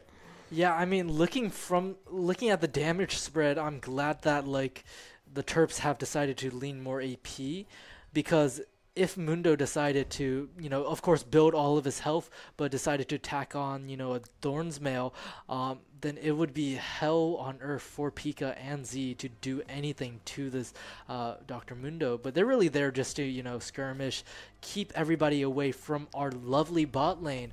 What do you think? Ashe, Seraphine, Twitch, Lulu. I think it's the utility lane of all utility lanes, right? You, as Ashe, Seraphine, you need to go in and you need to get out safely, right? And obviously Twitch is pretty weak early, so maybe they'll look for something early, but with Lulu, she kind of covers the early weaknesses of Twitch, so maybe it's a little bit rough. But I mean, that's the thing. As Ashe, Seraphine, you're looking to at least leave the lane even, because then you have the utility, you have the XP that you need, you have some of the gold that you need, you have the utility, and you're enabling everybody. And I think that that's what they're looking for. Yeah, I think scaling is really great for both sides in the bot lane, but the bot lane needs to play out very differently for it to be favorable towards these two bot laners. For Twitch, there needs to be a lot of kills. There needs to be a lot of ramping gold to, get them supercharged into the mid lane. Not mid lane, the mid game. I'm sorry. While our bot lane, they need to play more lax. Seraphine and Ashe, they need to, not get caught out by this Twitch's invisibility, and they have this ability to scale into the late game with that utility, like you said, Nathan. Yeah, for sure. I mean, it's a little bit scary. And right here we have our academy team coming on very, very soon on the screen. Yeah, a little bit of a sweeping shot. They're excited. They're ready for this game too, especially after how defiantly they took game one. And again, right now we have Academy Week going on all week. Every day, every game that we will be seeing are our academy teams. And again, a little bit of the norm for League of Legends. But for the other games, exciting stuff. We really don't get to see the academy team too much for Rocket League, for Overwatch, for Valorant. And it's just exciting. Yeah, I mean, with how spectacularly that game one went, you just have to look forward to the rest of this week, because while they're not on broadcast as often, all of these players are so amazing. They're such a standout, they're so... I just can't grasp words. They're such standout players in their own fields, from Rocket League, from Valorant, from Overwatch. Anything you can name of, there's these hidden gems across UMD, across the nation. And, this Academy Week is really here to display the smaller guys, basically. And what's a little bit nice too is that obviously we're centered around Maryland here. We're centered around UMD, but I mean, I don't know about how other schools operate, but if they have a stream at all, I mean, I don't imagine that they'll be also doing their academy. So other schools, other teams get to show off their own academy players, and they get a little bit of the spotlight there as well, which, again, I could be wrong, but maybe it isn't commonplace. You know what I mean? Yeah, there's a lot of it's just a place to shine for everybody. Getting a lot of people to just get on broadcast, get some attention, and maybe a scout will come in and remember them in a few years. It's beautiful stuff, man. It's beautiful stuff. And again, we always talk about esports in the studio and how important it is to people in here. I mean, we have a literal community built in the room next to us right now. And we have a community built around all of our games that we play in the studio, outside of the studio, any game, you name it. There's going to be some people at Maryland ready to talk about it and play it with you. And we're getting into game very soon, but it's just exciting stuff, man. I love to see it. Yeah, as we hop into this game, It's definitely going to be a lot to watch out for in this match. And like I said, there's these pressure points across the map, Nathan. And I think the biggest focal point we have to pay attention to is this bot lane. Yeah, for sure. Right now, it's already a fight happening. We see this happen every game, basically. There's always a fight for that middle bush because there's so much prio to be had. But, I mean, maybe they're backing off a little bit, maybe a little bit too scared of the Ashe W and what might come to follow. And, I mean, yeah, right now it's already – every game starts off a little bit fast in the bot lane, but I don't know. Yeah, I think Soy, Blake, and Kelly, they're the players to watch out for this match because no pressure, but the game is kind of on their backs to see how much USF damage-wise, how much they have, because this Twitch is going to be the focal point of USF's offense. And he has started Q, his invisibility spell, and he's already used it 3 times. Just, I mean, the ability Q, the part of it that is important to use it early if you want to, is the fact that he gets attack speed after coming out of invisibility. So it makes it worth it to take it level 1, to go invisible, and maybe get some autos in before they're able to react. I'm going to say this a little uncensored, but what a annoying ability that Riot Game has made on that character, embodying what it means to be a rat, honestly. I mean, it's good character design, as you were saying, but right now that is a big damage spike coming out from Twitch. But right now Kelly is still in the mix, looking for the autos, the kill, trying to get Twitch, but it will not be enough as he gets to go invisible, but it is not over. She is still searching. Wow, what a nice snipe. I'm in shock. What a great Q coming out from Kelly. I mean, Seraphine Q is huge, but I mean, she uses it at the exact right spot. Twitch could have been in River if he kept running around. I mean, uses it the perfect spot, perfect aim. And, I mean, at the end of the day, they go 1 for 1. You'll take that. Obviously, the kill's on Seraphine instead of Ashe. A little bit rough, but 1 for 1 is the best that you can ask for there, I think. Yeah, I mean, I was about to say, getting away with murder in broad daylight was about to, enrage something inside of me. But I'm glad justice was served. In the top lane, it seems like a lot of action is happening as it's 1 HP for everybody. Yeah, and that's the merit of taking the Ignite instead of Ghost, right? I mean, every game Darius needs Ghost, no matter what. That makes him a champion. And right now, I mean, Urgot has the Ignite, and the Urgot having Ignite was what swung that fight for them, right? I mean, right now there's a little bit of a skirmish happening in the bottom river, maybe some posturing, but yeah, the damage from Ignite is what helped Urgot get that kill. And Z not having Ignite is what lost him it, right? Yeah, Urgot was a sliver of health on his health bar, and it was just a small shield and that Ignite that made the whole difference. And really, I mean, Z's not that far behind, but a whole pickaxe up as Z goes Cole is not what you want to see. Yeah, Call is definitely one of an item that I was not expecting because as Darius, it might not be the easiest thing to farm against an Urgot, but again, we trust the guys and girls in there.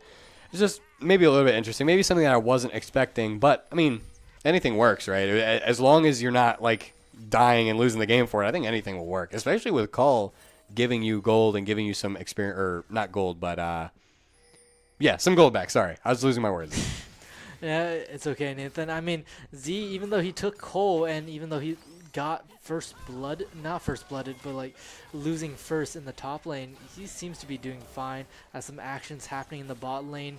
Soy Blake is taking advantage, 1 HP on the Twitch. Wow. Good movement coming out from Twitch right there, but that is not going to be enough as Soy Blake gets there, uses no summoners actually. Kelly is the one that flashed. Just Soy Blake having enough movement speed, especially because the Twitch had to dodge the Seraphine Q, had to dodge it, just gets put in a bad spot, and that's a clean kill coming out from Blake. Maybe a little bit different than what we were predicting early game, right? Yeah, I mean, after that, like, level 2 fight, and basically the Terps, quote-unquote, losing it a little, I thought they were going to play a lot more lax, but there's so much confidence, even from Z, even when they get pushed back a step or two as we see an engage in the mid lane. A root comes out Clean. and a kill for Pika. Clean, clinical stuff, as we like to say. Clinical stuff in the mid lane. Coming out good gank from Pika. Didn't even have to use flash. No summoners were used there at all. Orianna held her own flash as well. I mean, she's kind of dead to rights there anyway, understandably so. But right now, Z wants to get a little bit going. Uses the apprehend from Darius. Will not be enough to do much damage, but I mean, top lane is looking better than it might have, than maybe I was thinking after him dying so early. Yeah, I mean, like I was saying, the Terps take one step back, but take 2 or 3 steps forward. They're not losing their stride at all. As Pika might be trying to case out the bot lane, trying to see what's happening, and a solo kill in the top lane. I didn't even notice with how fast the camera panned top. Look at the damage coming out from Darius. Obviously, Urgot has the execute on his ultimate, but Darius basically has an execute of his own with the Noxie and Guillotine. I mean, look at that. It looked like it wasn't even a problem for Z. No summoners used, no nothing at all. But, I mean, that's a clean kill, especially, I mean, with the wave pushing in. Now he's up CS. Now he's up XP, rather. Sorry. And that's a pretty good counter kill to get back after going down early. Yeah, I mean, it just happened so fast. As soon as we pan through there, it seems like Z's hacks is like a knife going through butter. Yeah, I mean, that's the thing with the Noxie and Guillotine. He had the stacks up, and it looked a little bit scary because obviously, he was low health against an Urgot, and that is a pretty easy recipe for failure, but he hits the Q, he gets the healing back, and all in all, it was a pretty easy solo kill to get him back in the game. Yeah, and in this bot lane, it's just a lot of guerrilla warfare coming out from the Twitch and Lulu. He gets another. Z with another solo kill. I don't even think he used his ultimate there because it wasn't up. He didn't use flash. He didn't use ghost. He used nothing. Urgot used his own ignite, and it still wasn't enough to kill Z. I mean, again, we call him, that's my dog in there for sure. We talk about his solo kills. He lives and dies by the sword, and right now he's living by it a lot more than he's dying by it. Yeah, and level 6 for Twitch in the bot lane, a level advantage on Soy Blake as a flash comes out and so much shield on this Twitch, and Kelly just goes down, unfortunately. There's not much you can do. I mean, unbelievable shielding coming out for Twitch right there with the Lulu shield, with the barrier, but that will not matter to Pika going in with the Vi ultimate. But, I mean, there is maximum dosage coming out from Mundo. Will he have enough? He will have enough, but Vi is not done in the fight. He wants more, but I don't think he'll be able to get more against Mundo Lulu. Kind of unkillable right now in mid lane. There comes the command shockwave coming out from Orianna. That is a clean solo kill on Burrito Bear, unfortunately. Kind of just stuff happening everywhere on the map. Maryland is still up, but I mean the lead is dwindling just a little bit.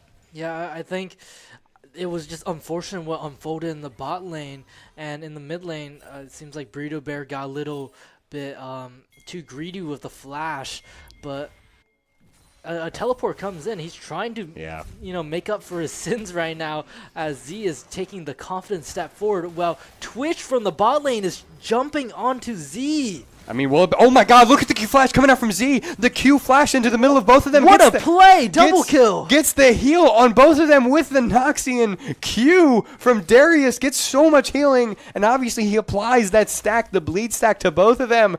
I mean, if I wasn't mistaken, I'd say Z is a smurfing kind of in this game right now. He's going crazy. Yeah, I did not expect that Twitch to be in the top lane, just, meddling about. But, I mean, Z said, no worries. Let me flash in, get both of them. 1-2 dunk. I can't believe what I just saw, and what is a little bit underrated about that happening is the fact that Twitch died. He was already away from lane for a long time, and he died, so he's probably behind a lot right now, especially being down those kills as well, or being, up in deaths. He's down 30 CS right now, Kevin. That is a pretty evil roam coming out from Twitch right there. Unfortunate stuff, but great if you're rooting for the Terrapins. Yeah, on that second solo kill, I was choking up a little. It seems like I think I might be this Urgot right now because he is not performing well as ultimates come out in the bot lane. Yep.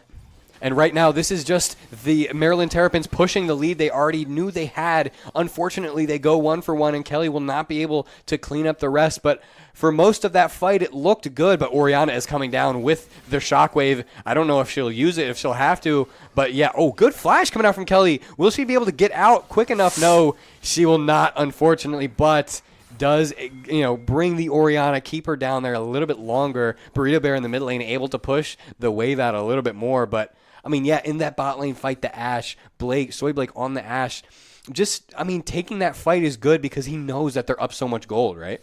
Yeah, I mean, even though some kills are going to the way of Twitch, I mean, 3 for 3 for Soy Blake and 2 for 5 for this Twitch. You can't say it's not good for the Terps right now because they're just trying to bleed resources for this Twitch, so it's harder for him to get back into this game.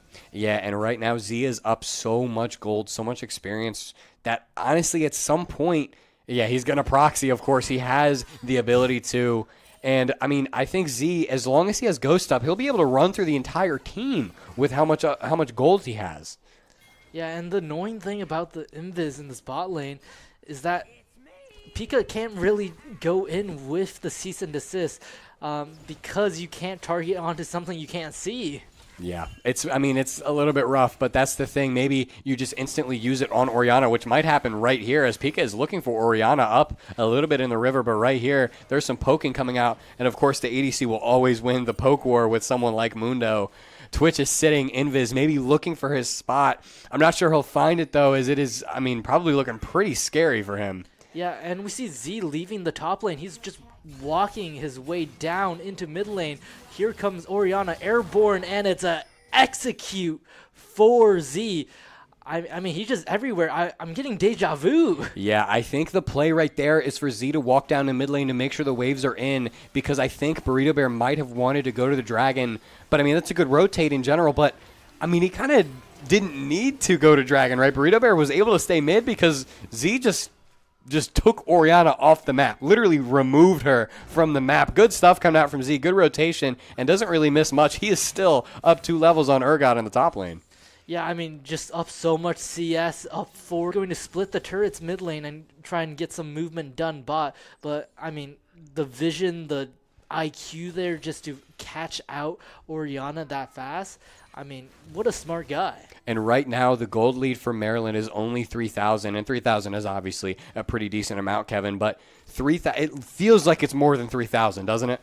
Yeah, once again, it's like the gold distribution is where you want to see it.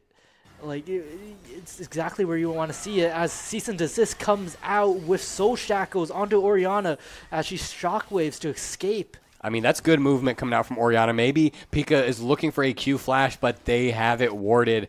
That's good coming out from Oriana. You have to give credit where credit's due. Has to use the flash, has to use the shockwave, obviously, but not going down there is very important, as that might have saved her tower. Speaking of towers, this top lane tower is, gone, basically. Look at the movement coming out from Z. Just predicted the Urgot E trying to flip him into the tower range. Just IQ coming out from Z right there. Was not scared at all. Walks away, perfectly spaces the Urgot E. Able to live, able to keep this health lead. And yeah, I think that top tower is going down sooner rather than later. Yeah, my humble dog, I feel like he could have probably just flashed in and executed. But he's playing it safe. He's playing it careful. And that's what you want to see, consistent gameplay. And right now, maybe a little bit of an underrated play. It looked like Z was trying to delay the tower dying for as long as he could so that this wave dies, so that Urgot gets less out of it. And these little plays, they might not seem like much, but these little plays add up into a bigger, grander picture, and they are what wins games. Yeah, definitely.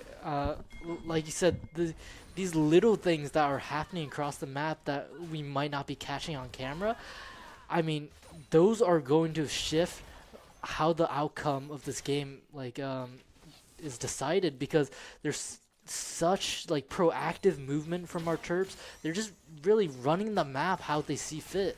Yeah, and look at the CS difference in every lane. Z is up 50 farm. In mid lane, it's pretty even. Blake is up basically 30 farm as well. There is a pretty big gap going on, and that's a little bit understated too, because it's not, the flashy kills. It's not the flashy dragon takes. But, I mean, these are slow building things that you look for. And there is the Ashe, the enchanted crystal arrow coming out. I mean, you just catch Orianna off guard. What is there for a robot to do as she goes down without much resistance? Great play, and it looks like they're going to be looking for Rift Herald as it spawns right now. Yeah, that was just a tragedy in motion right there. Nothing much she can do. Shockwave came out, but it was too little and too late at that point. Rift Herald goes over to the Terps. It's still 1-for-1 on the Drakes, but these Hex Tech Drakes are important. So much damage you can get out of them, but yeah, we will have to see how this pans out. For sure, and that's the thing. I mean, I think Maryland are in prime position to take any dragon that they want, as long as they have all 5 there. Because, a lot of the gold is on Z, as there is a fight breaking out right now. Z pops the Ghost. He gets the Apprehend on Urgot, and there comes the Cease and Desist. He's looking for the ultimate. It's coming very soon. There it is. He's going to be looking for more. Onto the Mundo. Look at the damage coming out from Z, and look at the wild growth coming out from Lulu. Look at there's so much sustain in this game with Mundo and Lulu. It's unfortunate, but that is a big pull, and I think his ultimate is still active. The Noxian Guillotine slamming, dunking onto Mundo's head. Lulu just does not have enough to keep him alive. Rift Herald gets placed, and what a swing of gold. Just a bigger increase. I mean, this is looking great for Maryland again. I mean, what a duo. Z and Pika, they've known each other for years, and you can see that synergy coming through onto the Rift. I mean, the Sunder Sky played such a key to Pika staying alive, but Z was there to 1-2 and dunk on both members. What an unbelievable play. And it looked like Mundo was just going to get out, but he overextended a little bit too much. He didn't have a CC shield. That was the big thing. He gets caught by the Darius Apprehend, and it's basically lights out from there. Darius Noxian Guillotine was still active. It was still up. And, I mean, that's just a wrap. Honestly, in the top lane, that's a wrap. Yeah, I mean, both top laners have TP up.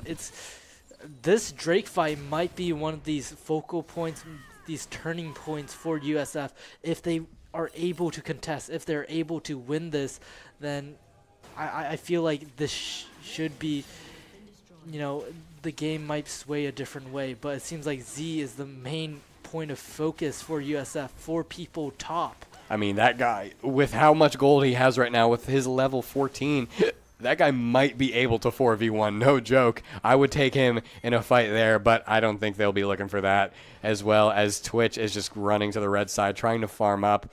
Right now, it looks like USF are kind of clutching for straws right now, just looking for something. But as long as Maryland keeps the foot on the gas pedal, keeps playing the way they know how to play, this one is looking pretty good to end the series. Yeah, I mean, -1 in the bot lane for Burrito Bear. It was just funny to see the slow traveling Q just barely miss the minion. But like you said, it's just such a big macro difference right now from the Terps versus USF. There's so much movement. There's so much proactivity.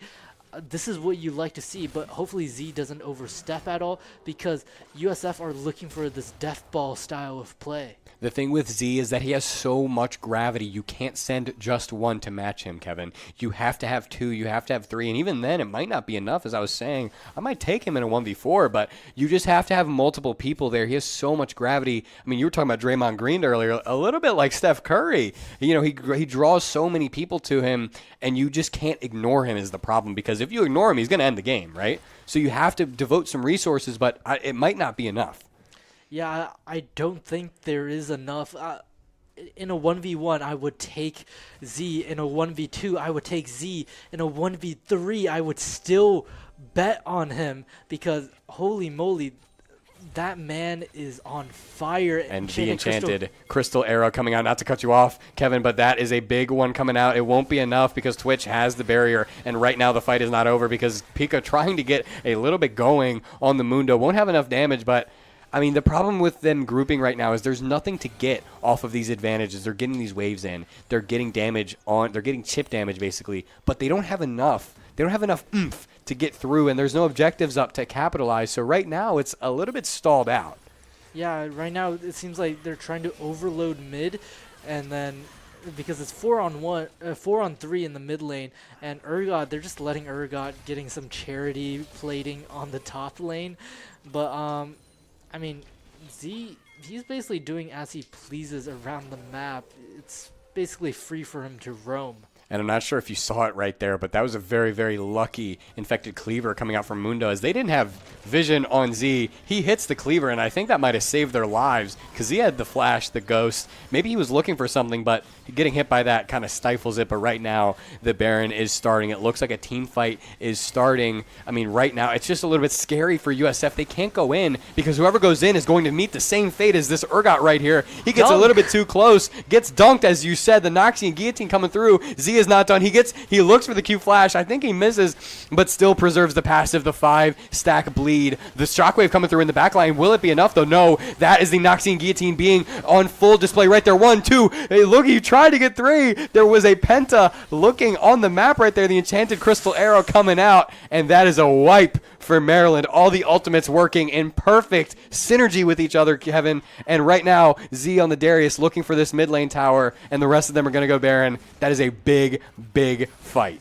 This might be an end angle after their backs, but look at his scoreline, 11-1-1. You couldn't ask for better odds. I mean, he is just spectacular tonight. Z, what a standout player. What a guy, what a dog. And right now he's, maybe overextending a little bit. They get the Baron. The Fear Beyond Death comes out from Urgot. Will they have enough damage to get him down low enough? I don't know. Right now Z is kind of clutching at straws himself right there. The Ignite comes out, and unfortunately he goes down, but not before everyone gets Baron, not before he gets 2 towers of his own. And honestly, giving away that shutdown is a little bit unfortunate, a little bit scary. But, you get the Baron, you get the 2 towers. Maybe it's worth it in the end. Thankfully, he died at that moment instead of a few seconds later, because this Hextech Drake is going to be coming up in 35 seconds. He will be able to make it with some seconds to spare, but right now, it seems like Pika's getting active.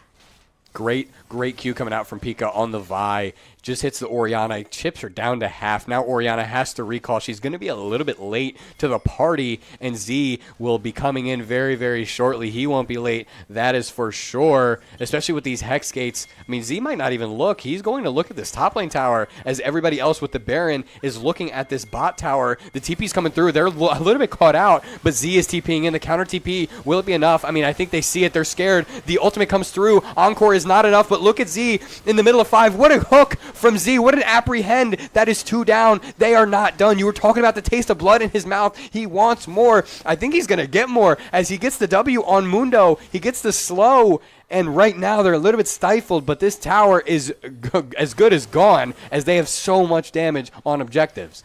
What a big wave. It's 5-on-3 right now. There's no consistent damage from the side of USF. They can push for an end here. They can risk it all, or they can just take control of tempo with these inhibitors going down and, claim their sole point. For sure, and we see Z is splitting off. It looks like the rest of the team are splitting off, maybe for the next mid wave, or maybe for this dragon, which they're definitely looking to get. And right now, no, Z isn't even going top lane. He's going to starve USF Green of their jungle, of their resources, which is obviously the right play. You want, when you're up this much, you just want USF to get as little as they can, and that is exactly what the UMD Terps are doing. Yeah, it was just teleport after teleport in the bot lane. There was just so I keep saying this, the movement is so great from the Terps. The macro is on another level tonight. For sure. Everybody is everywhere. And, that's maybe a little bit of a simple statement. Maybe it doesn't make too much sense, but I think you can feel it when everyone has good presence, when everyone is there working with each other, good teamwork. Everyone is everywhere. It feels like everyone can be anywhere on the map at one point. And, Maryland is doing such a good job of that this game. Yeah, and right now they're trying to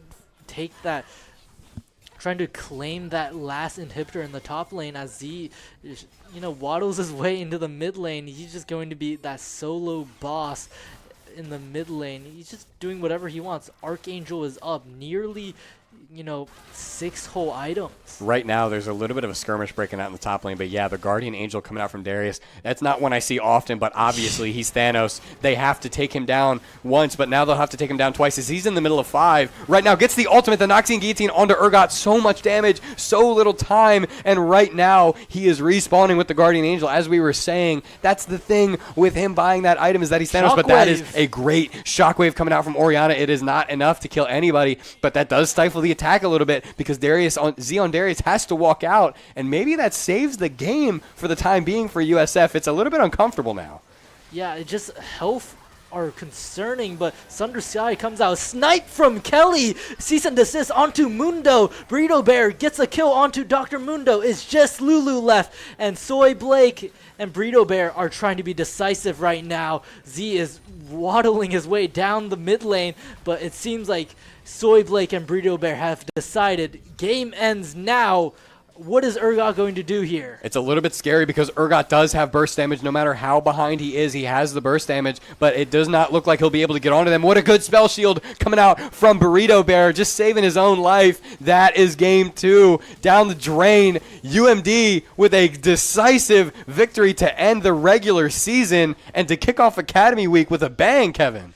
Yeah, bravo to our Academy team. What a way to not even turn around, but to up the ante at the end of that match. I mean, what do you think, Nathan? How are you feeling? I mean, again, I like to come in here and I like to watch good league and I like to watch good any game, and that is what we just saw right there, and that is what you can be sure to be seeing in the next week with Academy Week going on. And I mean, yeah, we are just very, very happy with how we played. Look at the players right here. Just, I mean, they're maybe a little bit tired, long couple games, but very decisive. Fast couple of games, yeah, honestly. For sure. There they are waving. There they are. They know. There's some dogs in there. There's some goats in there, and I mean, good games all around. What can you say? I mean, it's such spectacular gameplay coming out. My MVP for the night. I don't think we need to say it. Z, that dog, your dog. I mean, claps all around in the studio. He just took control of that top lane and then took control of the rift. What a guy, man. That last game, he was 11-1. I don't know his final stat line, but it had to be like 15 and maybe 2. He went crazy in these last 2 games, especially with him on the Gwen as well. I mean, he was not quiet in that first game at all. You know, obviously, both of these games were pretty decisive, pretty good from all accords. It's kind of hard to give an MVP sometimes, but I mean, Z just played so good. And I mean, what else can you say? I mean, if you're a Terp fan, which you have to be at that point, you got to be smiling from, nose. Wait, what's the ear to ear? Ear to ear. That's the expression. I mean, it's just such great gameplay, and you're going to see some more great gameplay from our phenomenal Academy players from League of Legends, from Rocket League tomorrow, back again with Nathan, and, Valorant anytime. It's a great time in the studio to just hop in and see our local Academy players. Especially coming off of spring break, everyone's ready, everyone's refreshed, if that makes sense. Everyone is down for some games. Obviously, people may have been playing the games over break anyway. That's kind of the time for it, right? But yeah, everyone's ready, everyone's down, and especially with these Academy players, they might have been itching to kind of show off their skills on maybe a bigger stage than they're used to. And again, I'm excited. I know you're excited. Do you have any closing remarks for today, Kevin? No, nothing much. Just spectacularly, we get paid to watch some great gameplay. We get, to stay in the studio, hang out, build this community at UMD. And I just want to say thank you to the players for coming into studio, to our lovely manager, Tyler, to our brilliant broadcasting team, CJ, Jan, and Jessica. And, close it out here, Nathan. Some more thank yous one last time. We have some sponsors to thank today. We like to thank the Philip Merrill College of Journalism for housing our studio. Without them, we wouldn't have a space to be doing this. We wouldn't have a space for all of us to get together. So thank you for having us. We would like to thank the Recreation and Wellness Center, Recwell here at Maryland. We are a branch of Recwell. We are a program of them. So thank you so much for having us. And we would also like to thank Playwire. Thank you so much. And I think we're signing off here, Kevin. So thank you for watching. And hope to see you guys next time. Hope to see you tomorrow.